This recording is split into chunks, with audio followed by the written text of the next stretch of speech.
Bonjour ou bonsoir selon votre situation géographique si vous regardez RTI 1. L'allaitement maternel est une pratique répandue en Afrique, y compris en Côte d'Ivoire, avec des taux d'initiation élevés. Cependant, la durée d'allaitement exclusif tend à être relativement courte. Pourquoi donc? C'est ce que nous allons essayer de comprendre dans cette émission avec des spécialistes de la question. En Côte d'Ivoire, quel soutien peut-on apporter à l'allaitement maternel afin de réduire les inégalités? La réponse dans quelques instants dans votre émission, ça fait l'actualité.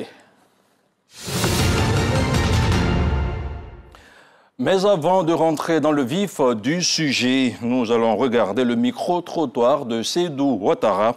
Sur le thème du jour, notre reporter est allé recueillir les impressions des populations ivoiriennes. On regarde ensemble et on se retrouve tout juste après. Quand une femme allaite son bébé au lait maternel, l'enfant grandit bien, il est intelligent. En tout cas, moi personnellement, avec mon expérience, mon enfant vraiment, il est bien, il réagit bien, il n'a pas de soucis. Par rapport aux autres enfants, lui, il est pris, je lui ai donné uniquement le lait maternel. Voilà, donc actuellement, il se comporte bien, il n'a pas, vraiment, il est éveillé. L'allaitement maternel est une bonne chose dans la mesure où le lait maternel contient des éléments qui contribuent à préserver la santé du bébé. Voilà, la bonne croissance du bébé. C'est primordial de nourrir l'enfant au lait depuis la naissance jusqu'à 6 mois. Voilà, ce sont les consignes que nous avons reçues en tout cas. Même tout ce qui concerne donner de l'eau à l'enfant, on nous a interdit. Bon, l'importance de l'allaitement maternel est important. Ça évite d'abord le cancer du sein au niveau de la femme. Et l'enfant grandit bien en bonne santé. C'est pourquoi il faut allaiter les enfants très souvent par le sein. L'allaitement maternel, quand un enfant prend, ça évite beaucoup de maladies. Par rapport à l'allaitement artificiel, disons le biberon. Parce que si une maman ne sait pas faire, l'enfant peut tomber malade. Alors que pour le lait maternel, c'est garanti à 100%. Ça développe l'intelligence de l'enfant, pour la croissance aussi de l'enfant. L'enfant est toujours en bonne santé, donc le lait maternel est très important pour le développement de l'enfant. L'allaitement rend l'enfant intelligent. L'allaitement est très bien que le biberon. C'est pour cela qu'on conseille aux parents de donner le sein à l'enfant au lieu de biberon. On dit qu'on peut donner le biberon, mais le plus important, c'est que nos petites sœurs de maintenant n'auront donné le sein aux enfants au lieu de biberon. L'allaitement maternel est très important sur la santé de l'enfant et sur la vie sociale aussi, parce que c'est riche en vitamines, en protéines. Ça permet de l'enfant de bien développer. J'aimerais que toutes mes sœurs ivoiriennes allaitent les enfants au sein du maternel, parce que c'est très bon pour l'enfant. En tout cas, pour nos sœurs qui ne travaillent pas, moi je leur conseille de donner le lait maternel à l'enfant. Parce qu'avec ça, l'enfant est encore mieux portant que le biberon, le lait artificiel, non seulement qui est cher, et en plus de ça encore, souvent l'hygiène fait qu'il y a certains enfants qui tombent malades. Le décor est ainsi planté. Docteur Kofi Aoussi Josiane est avec nous. Bonsoir. Bonsoir, monsieur. Vous êtes un médecin principal chargé d'études au secrétariat exécutif national du Conseil national pour la nutrition, l'alimentation et le développement de la petite enfance. C'est ça? C'est ça. Merci d'être avec nous cet après-midi sur le plateau de RTI 1. En face de vous, nous avons Diallo Awa Épouse Yao, sage-femme, spécialiste en santé publique, présidente de l'Association des sages-femmes ivoiriennes. Bonsoir. Bonsoir. Merci d'être présente sur ce plateau avec nous. Alors, vous venez de suivre les réactions des populations ivoiriennes, des hommes et des femmes qui se prononcent sur la thématique du jour. Réaction dans un premier temps. On commence avec vous, docteur Kofi. Vous me voyez sourire parce que je pense qu'ils ont tout dit. Ils ont tout dit. Aucun n'a dit que l'allaitement maternel était une mauvaise chose. Et c'est ce que nous sommes venus dire sur ce plateau-là. On est heureux que la population dise la même chose que nous. D'accord. On a comme l'impression que c'est une corvée pour la femme. On va revenir tout à l'heure là-dessus. Alors, Madame Yao. Oui, comme elle le disait tout à l'heure, c'est une joie pour nous. Tout le monde est unanime que l'allaitement est bien pour l'enfant et bien aussi pour la société. Bien pour l'enfant, bien pour la femme, bien pour la société. Pourquoi d'ailleurs? Allez-y. Bien pour l'enfant, puisque on l'a dit tout à l'heure, ça contient des vitamines, ça contient tous les éléments nutritifs à l'enfant pour pouvoir bien grandir et préserver sa santé. bien pour la maman parce que ça permet aussi au niveau de regagner elle aussi sa vie. Son utérus redevient normal. Quand plus l'enfant tète, plus elle se sent plus femme. Et ça permet de garder aussi le lien avec l'enfant. Parce que quand l'enfant est en train de téter, l'enfant regarde sa mère et ça permet de garder ce lien. Et pour la famille aussi, comme on le dit, payer les laits, c'est un coût. Nous en parlerons. Donc c'est bien aussi pour la société puisque ça réduit et ça permet aussi l'enfant de grandir en bonne santé et ça va réduire aussi le coût des médicaments. D'accord. Vous parlez en connaissance de cause. Vous êtes la présidente des sages-femmes ivoiriennes, selon des sages-femmes de Côte d'Ivoire. Alors, docteur Kofi, en Côte d'Ivoire, selon les données de l'enquête démographique de la santé de 2016, je dis bien 2016, 97% des enfants sont allaités à un moment donné. Cependant, seulement 24% des enfants de moins de 6 mois sont exclusivement allaités. Qu'est-ce qui explique cela? D'accord. Peut-être avant de répondre, je vais vous donner la définition de ce qu'on appelle l'allaitement exclusif. L'allaitement exclusif, c'est le fait de donner que le lait de maman de 0 à 6 mois. D'accord. Donc, quand vous avez donné les chiffres de plus de 90%, c'est la pratique de l'allaitement de façon générale, pas forcément dans cette tranche d'âge-là. Maintenant, le défi, c'est la qualité. Combien sont ceux qui donnent que le lait de 0 à 6 mois? C'est les 24%, mais ces chiffres ont évolué.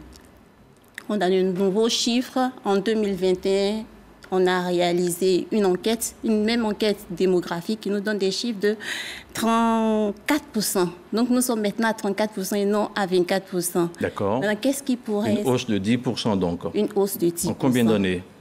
On est passé de 2016 à 2021. On fait le calcul, ça fait 5 ans, non? D'accord. Voilà, donc en 5 ans, on a eu cette hausse de 10%. C'est applaudi parce que c'est beaucoup d'actions derrière qui nous ont conduits à ces chiffres-là. Mais nous, notre souhait, c'est que tous les enfants bénéficient de ce lait qui est pour nous un cadeau du ciel. Un cadeau du ciel parce que, au-delà de nourrir l'enfant, d'apporter les nutriments, il apporte de l'amour. Il apporte de l'amour. Parce qu'au cours de l'allaitement, il y a un partage d'amour entre l'enfant et la maman. C'est ça. Vous voyez que maman ne peut pas prêter son sein à quelqu'un pour allaiter, non. C'est elle-même qui doit allaiter. Ce sont des pratiques qui se font. Quelles pratiques? Les femmes qui allaitent d'autres enfants. Bon, c'est plus fréquent. Surtout avec cette histoire de l'avènement du VIH-Sida. Ce sont des choses qu'on proscrit. D'accord. Quand on ne connaît pas la sérologie de la maman, de la mère nourricière, on ne peut pas se permettre d'allaiter l'enfant de l'autre pour ne pas l'exposer. Et donc, ce sont des choses à proscrire. Ce sont des choses qui ne sont pas très recommandées, surtout quand on ne connaît pas le statut de cette mère qui se substitue à la mère.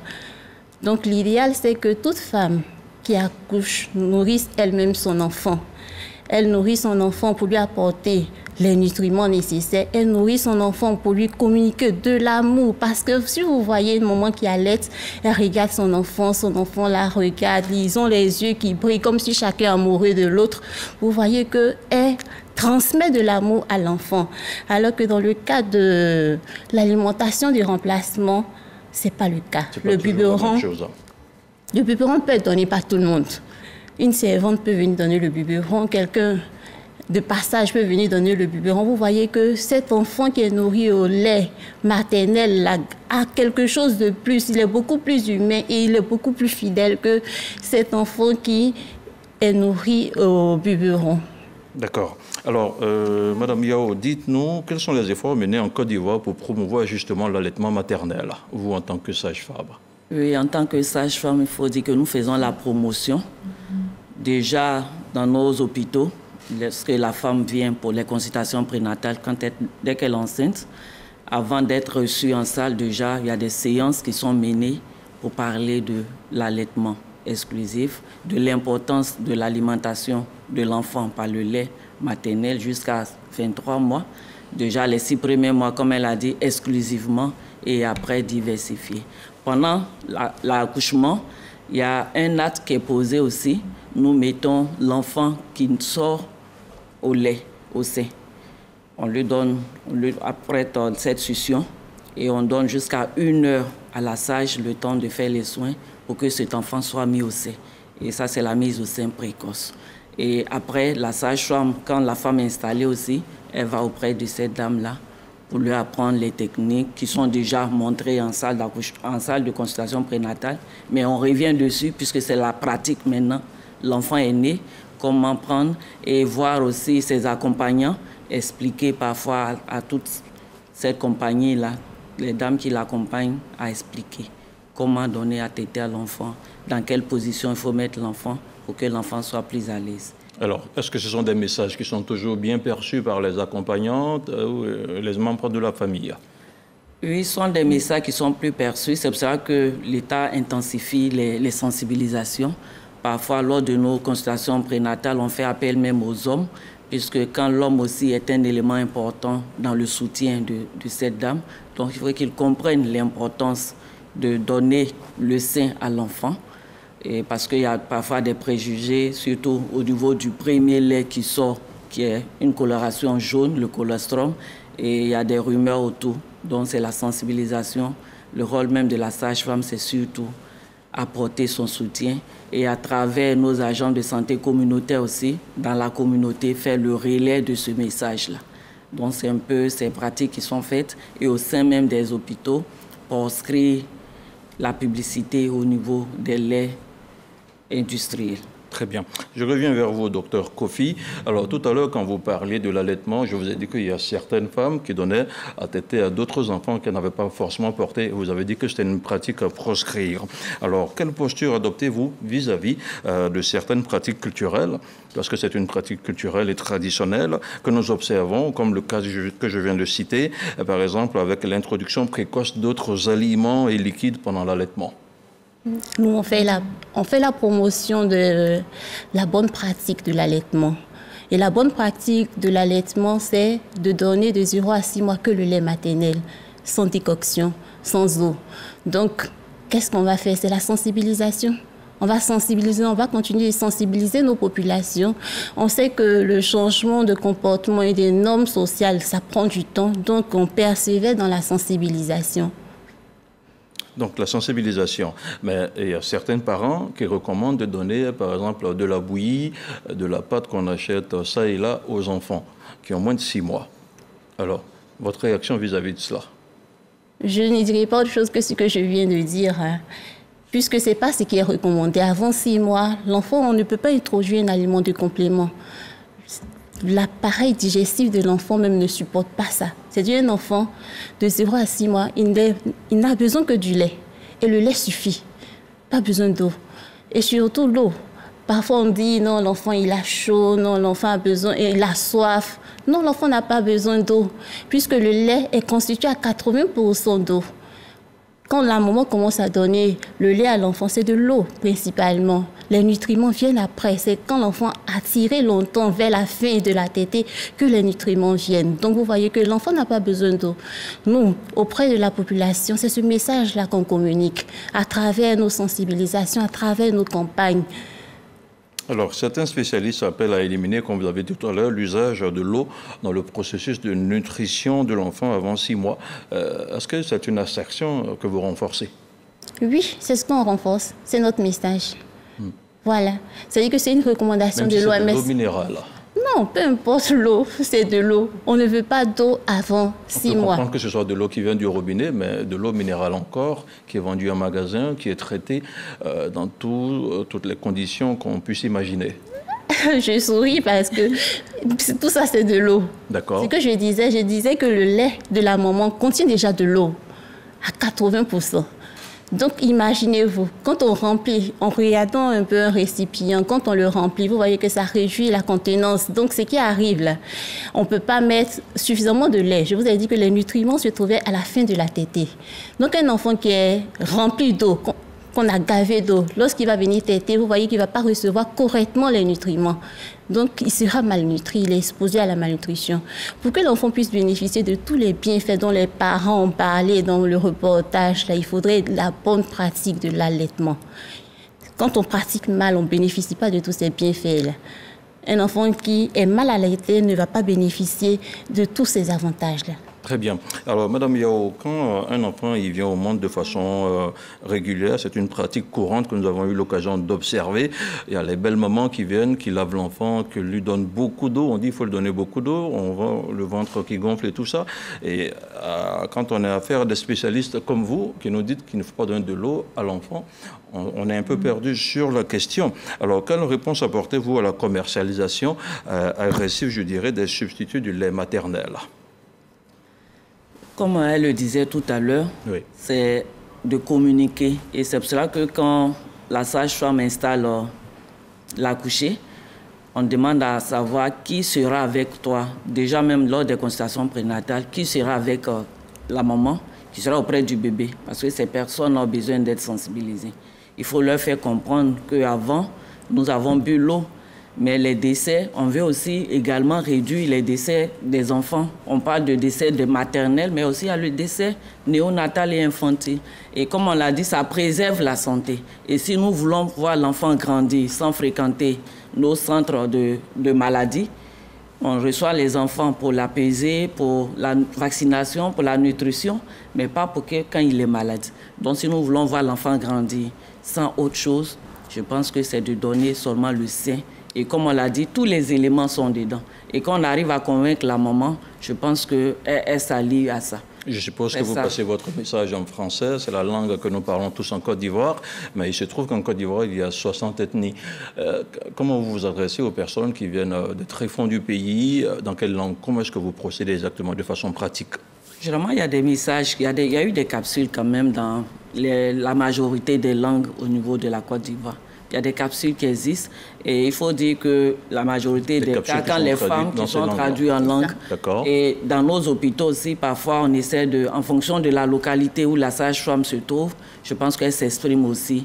Quand elle ne comprend pas, il y a l'aide-soignante qui est là, il y a l'agent de santé communautaire aussi qui est là, qui traduit le message de l'âme. Ce n'est pas facile et c'est pour cela qu'on est en train de dire, il reste beaucoup à faire. Nous sommes, elle a dit, à 34%. Mais c'est d'amener d'autres communautés pour le changement de comportement. Parce que les laits infantiles, on le donne vraiment dans les cas vraiment rares où la mère ne peut vraiment pas donner à téter. Mais se dit que 6 mois de gratuité, nous on appelle ça 6 mois de gratuité, puisque les laits déjà coûtent cher. Et quand l'enfant, généralement ce que nous disons au moment, l'enfant est dans le ventre pendant 9 mois. On n'a pas cherché à donner autre chose, l'enfant a été nourri. Donc c'est Dieu qui l'a créé, il a été nourri à travers notre alimentation, à travers le sang. Donc Dieu apprête aussi le lait à travers le sein que lui-même nous a donné. Donc quand l'enfant sort, les éléments qui sont dans le lait suffisent pour l'enfant pendant les 6 premiers mois. Donc du moment où ça suffit pendant les 6 premiers mois, on peut économiser. Parce qu'à partir de 6 mois, on doit introduire d'autres aliments. Donc les mamans, 9 mois, on a attendu sans introduire, sans forcer. Donc nous pouvons attendre encore 6 mois. Nous sommes dans un environnement, même s'il fait chaud, c'est à la maman de prendre l'eau. C'est à la maman de manger plus que d'habitude. Si elle prenait un plat, elle passe à 2, 3 plats. Si elle prenait 2, elle ajoute un autre plat pour qu'elle puisse avoir suffisamment et qu'elle elle se repose aussi et pouvoir donner à téter à l'enfant. Et à tout moment, on dit qu'il n'est pas rassasié. Mais il faut donner à téter. Et la bonne technique, comme elle le dit, à téter l'enfant, ça suffit jusqu'à ce qu'il finisse, il épuise le sein. Il va s'endormir et il va réveiller. Alors, en tant que sage-femme, vous vous retrouvez forcément confronté à un phénomène, celui des enfants qui refusent de téter. On a quelques rares fois, il y a des enfants qui refusent de téter, mais il faut le dire, comme on l'a dit, l'enfant est habitué à sa mère. Parfois, il arrive des fois où la mère peut changer même de parfum et l'enfant ne reconnaît pas son nom. On a eu des cas dans ce cas d'espèce, comment est-ce que vous vous y prenez? On demande aux mamans de fréquenter nos centres de santé. Parce que quand elles vont à la maison, on donne un rendez-vous 6 jours, après c'est 6 semaines et ainsi de suite. Il faut qu'elles respectent les rendez-vous. Et au-delà des rendez-vous, dès qu'elles constatent quelque chose d'anormal, je pense que la sage-femme, le médecin, il y a toute une équipe dans nos centres de santé pour recevoir et qu'elles ne restent pas pour prendre leurs décisions. Parce que quand tu restes seul pour prendre ta décision et rentrer à la pharmacie, prendre du lait, alors que ça ne fait pas du bien à l'enfant, mieux vaut consulter un spécialiste. Très bien. Alors, au nombre des défis, nous avons le faible soutien à l'allaitement dans les structures de santé, docteur Kofi, pardon, et sur le lieu du travail. Qu'est-ce qui explique cela? Des femmes qui ont leur bébé et qui ne peuvent pas aller au travail avec leurs enfants. Alors, comment est-ce que ça s'explique? Comment ça s'explique? Je vais dire qu'il y a des solutions qui sont en train d'être trouvées pour ça, puisque pour résoudre même le problème de l'allaitement, il y a un comité national de protection à l'allaitement qui a été mis en place. Et ce comité-là est mis sous l'autorité de la présidence. Et dans ce comité-là, il y a tous les acteurs qui sont concernés par la problématique, qui mènent des actions en faveur de l'allaitement.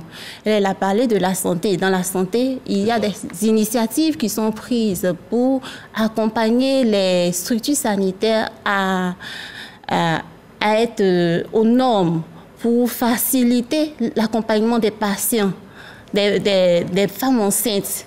Donc, il y a les structures sanitaires amies des bébés. Il y a des structures qui sont formées, il y a une politique qui est mise en place qui essaie de respecter les différentes directives en matière d'allaitement.